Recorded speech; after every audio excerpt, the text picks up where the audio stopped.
एक फकीर एक पेड़ के नीचे ध्यान कर रहे थे। वे हर रोज एक लकड़हारे को लकड़ी काट कर ले जाते देखते थे। एक दिन उन्होंने लकड़हारे से कहा, सुन भाई, तू पूरे दिन लकड़ी काटता है, फिर भी 2 दिन की रोटी जुटा नहीं पाता। तो एक काम कर, जंगल में थोड़ा और आगे जा, वहां चंदन का घना जंगल है। यदि तुम एक दिन चंदन की लकड़ियां काटते हो तो तुम्हें 1 सप्ताह तक भोजन जुटाने की चिंता नहीं रहेगी। लकड़हारे को फकीर की बात पर विश्वास नहीं हुआ। उसने सोचा, जंगल को मैं जितना जानता हूँ उतना और कौन जानता है। जंगल में लकड़ियां काटते काटते ही तो जिंदगी बीती है। यह फकीर तो हमेशा पेड़ के नीचे बैठा रहता है, इसको क्या खाक पता होगा। लकड़हारे को मानने को मन तो न हुआ, लेकिन फिर सोचा कि हर्ज क्या है, कौन जाने ठीक ही कहता हो।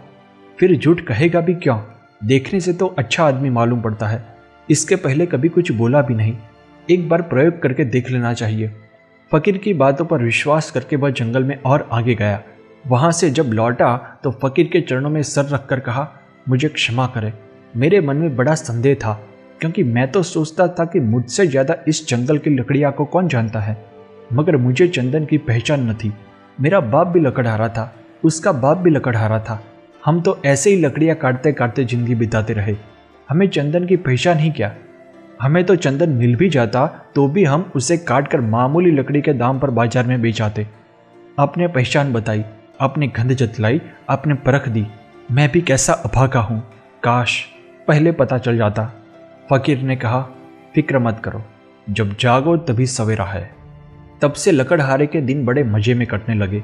वह एक दिन चंदन काटकर बेचता और 1 सप्ताह आराम से बिताता।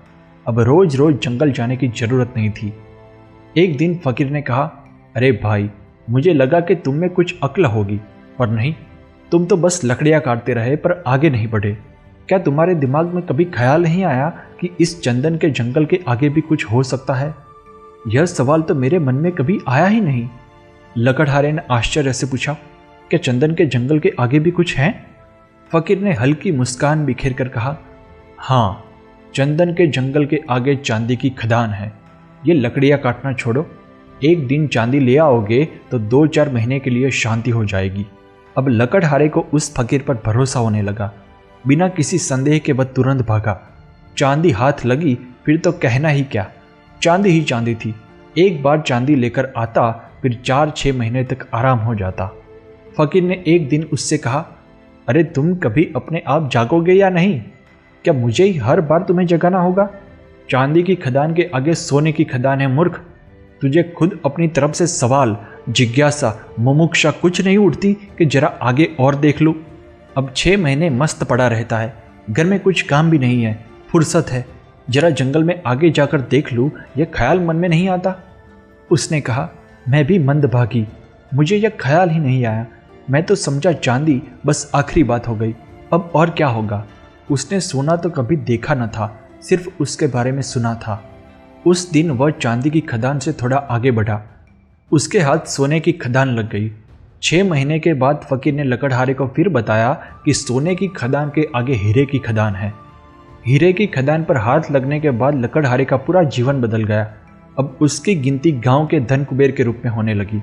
एक बड़ा बंगला बनाने के बाद वह और भी अमीर बनने के लिए एक बार फिर हीरे की खदान की ओर निकल पड़ा।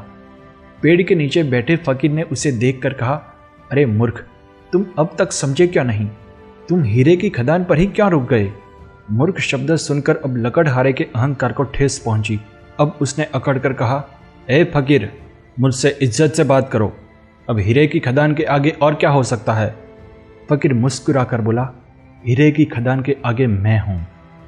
तुम्हें कभी पता ही नहीं चला कि यह आदमी यहां बैठा है जो जानता है कि वहां हीरे की खदान है, फिर भी हीरे को छूता तक नहीं।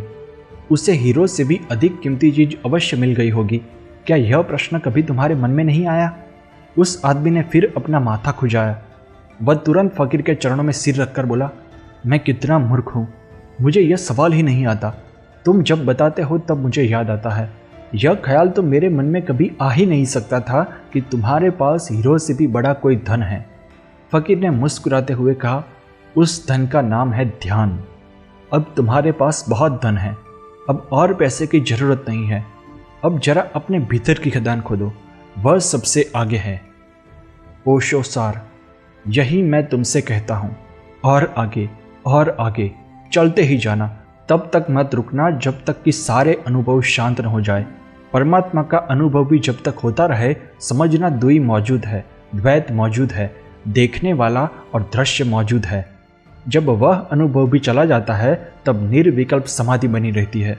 तब दृष्टा और दृश्य का भी अस्तित्व समाप्त हो जाता है।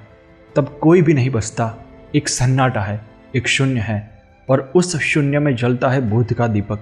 वही परम अवस्था है, वही समाधि है। हम जो मांगते हैं वह मिलते ही उसका मूल्य खो जाता है। फिर हम कुछ और मांगने लगते हैं। इसीलिए मैं कहता हूँ कि मांगना बंद करो और उस खजाने की ओर बढ़ो जो तुम्हारे भीतर छिपा है। ओशो।